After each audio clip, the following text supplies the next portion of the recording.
محترم سامعین و ناظرین،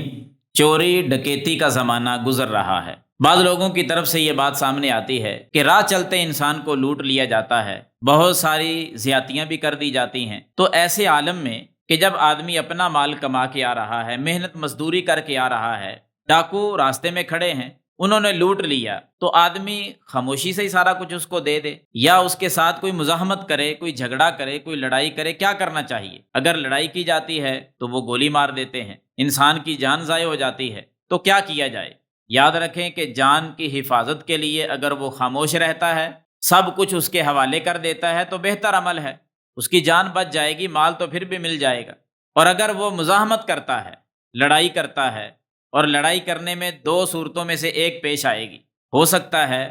ڈاکو وار کر جائے اور یہ بیچارہ مارا جائے،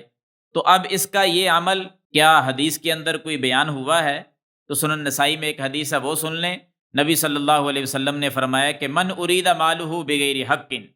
فقاتل فقتل فہو شہید، کہ جس بندے کے مال کو لوٹا جائے، یعنی ڈکیتی ہو رہی ہے اس کے ساتھ، اور اس نے مزاحمت کی، آگے سے اپنے مال کو بچانے کے لیے اپنی مال کی حفاظت میں کوئی بات کر دی اور ڈاکوؤں نے گولیاں مار دی اور یہ بندہ فوت ہو گیا،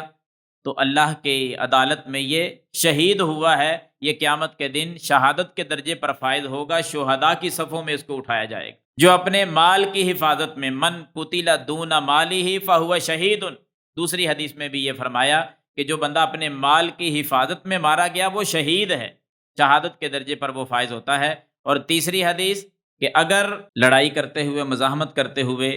اس آدمی نے ڈاکو کو مار دیا، چور کو قتل کر دیا، تو میرے محبوب صلی اللہ علیہ وسلم فرماتے ہیں چور چوری کرتے ہوئے جو مارا گیا، ڈاکو ڈکیتی کرتے ہوئے جو مارا گیا، وہ گیا جہنم کے اندر، آگ کے اندر، کوئی اور آپشن نہیں۔ تو یہ ساری باتیں ذہن میں رکھیں، جو ماحول سامنے آئے اس پر عمل کر لیں۔